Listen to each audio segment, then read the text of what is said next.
В эфире новости, в студии Кристина Якупова. Здравствуйте. Рост заболевших коронавирусной инфекцией продолжается в России. Результаты мер по обязательной вакцинации появятся не раньше, чем через 1,5 месяца. Глава Якутска провел объезд по возводимым объектам города.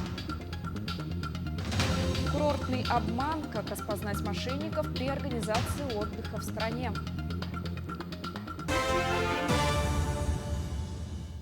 Рост заболеваемости коронавирусной инфекцией в России продлится в стране еще минимум 2 недели. При условии наращивания темпов вакцинации населения ситуация может стабилизироваться к августу, сообщил главный врач-инфекционист и вакцинолог Евгений Тимаков. По последним данным Федерального оперативного штаба по борьбе с коронавирусом в России выявили 17 262 случая заражения за сутки. Тимаков пояснил, что результатов от вакцинации населения не стоит ждать сиюминутно. Должно пройти время для выработки иммунитета. В последние 2 суток мы фиксируем подъем смертности на 14%. Если до этого весь период, начиная с декабря прошлого года, мы фиксировали снижение показателей смертности вплоть до последних дней.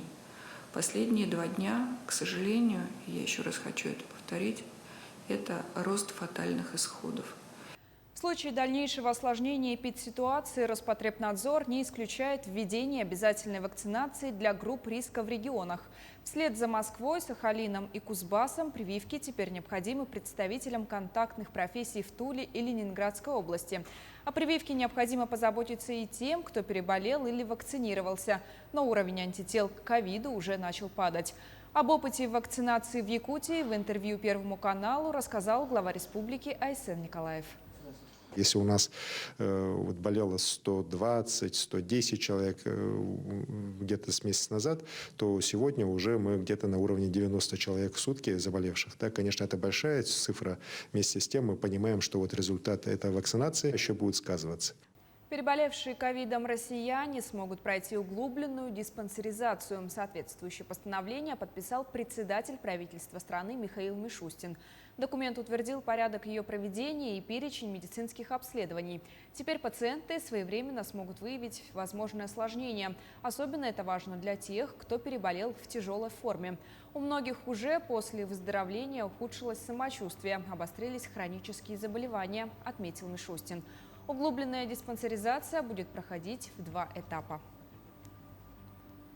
Между тем, 96 новых случаев коронавирусной инфекции выявили в Якутии за сутки. В Якутске 56 случаев, в Амгинском, Нерюнгринском и Мегино-Кангаласском районах по 5 заболевших, в Алданском, Вилюйском и Мирнинском по 4, в Верхоянском, Намском и Сунтарском районах по 3 инфицированных, в Аймиконском и Чурапчинском по 2. За сутки лабораториями республики проведено 2596 исследований на коронавирусную инфекцию. Количество ежедневно выявляемых случаев заболевания COVID-19 в стране за неделю выросло на треть. Аналогичные показатели фиксировались в октябре прошлого года. У врачей снова увеличивается рабочая нагрузка. Накануне профессионального праздника Ксения Журавлева узнала, как ленские медики работали в самый пик пандемии, и выяснила, как складывается их рабочий день сегодня. Утром уколы, днем таблетки, вечером уколы. 2 раза утром и вечером приходит врач, измеряли температуру и уровень кислорода, в крови. Это все записывалось и сообщалось лечащему врачу. Это интервью Виктор Ильчук давал в июне прошлого года. Вылечиться от короны ему помогли медики Ленской больницы. Тогда пандемия COVID-19 только набирала обороты, и сейчас вирус не отступил. В стационарах инфекционного отделения по-прежнему есть пациенты.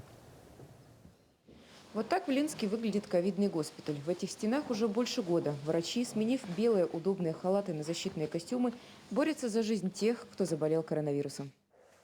Год назад небольшие палаты и служебные помещения этого здания были переполнены. На 3 врачей, беспрерывно работающих в стационаре, приходилось до 70 пациентов. За 14 месяцев от коронавируса в Ленске погибли 29 человек. Татьяна Старцева, врач-инфекционист, рассказала, что бороться за здоровье заболевших было непросто.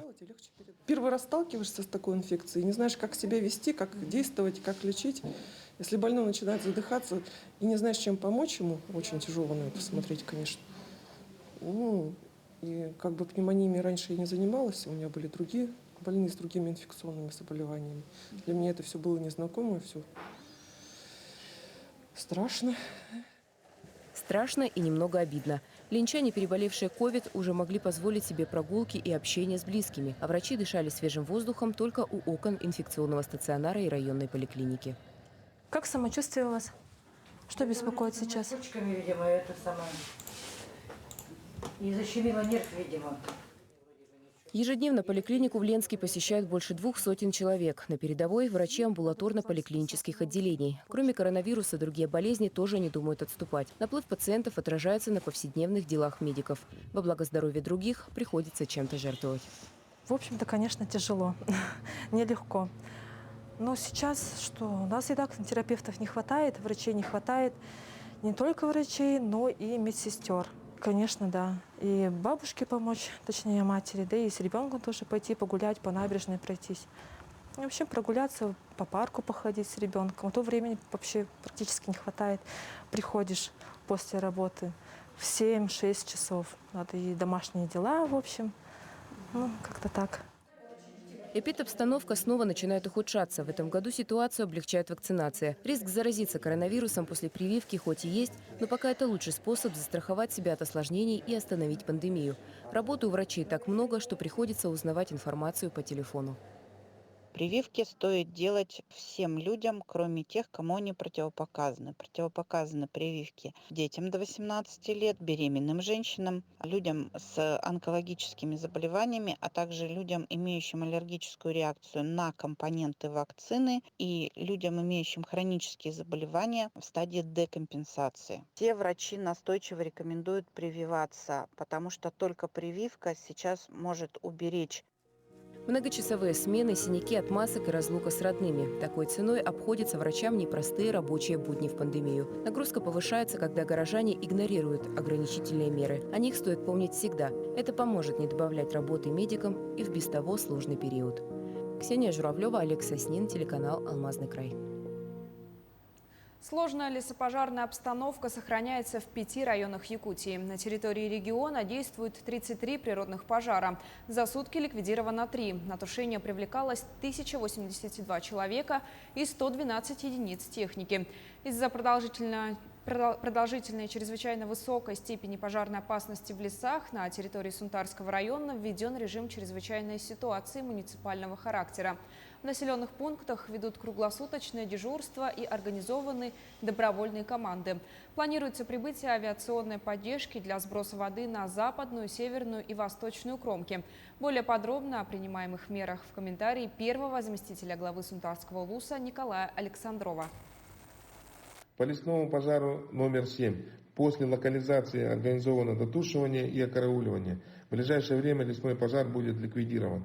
По лесному пожару номер 10. Действует в 40 километрах от села Хоро. В настоящее время лесной пожар разработан вокруг всех кромок. Планируется локализация. По лесному пожару номер 11. Действует в 5 километрах от населенного пункта Хоро. Работает 136 человек, в том числе бойцы из Федерального резерва авиалесохраны. Южные и юго-восточные кромки лесного пожара контролируются. Угрозы населенному пункту нет. Глава города Якутска совершил очередной объезд по столице. На этот раз Евгений Григорьев узнал о состоянии дорог на окружном шоссе, ремонт которой входит в проект «Безопасные и качественные дороги». Выяснил о этапах строительства новой школы на 990 мест в Гагаринском районе, а также о перспективах газификации и освещения территории микрорайона Марха. Сегодня у нас традиционный субботний объезд. Мы посмотрели ряд объектов по национальному проекту «Безопасные и качественные дороги». Заехали в Марху. В этом году отрадно то, что в Мархе мы заасфальтируем порядка 7 километров дорог. Те работы, которые запланированы текущим годом, они будут закончены. То есть сегодня каждый день на счету. Все подрядчики работают почти в круглосуточном режиме, в 2 смены. Поэтому сегодня любое промедление для нас, оно чревато большими осложнениями. Сенокосные работы в Амгинском районе Якутии начнут с 1 июля. Всего задействуют 2420 человек. Кроме того, применят 1066 единиц техники. В этом году планируют заготовить 30 410 тонн сена, 2800 тонн силоса, 1500 тонн сенажа. Сейчас в районе идет подготовка к сезонным работам по заготовке кормов. Аграрии приступили к посевным работам в мае.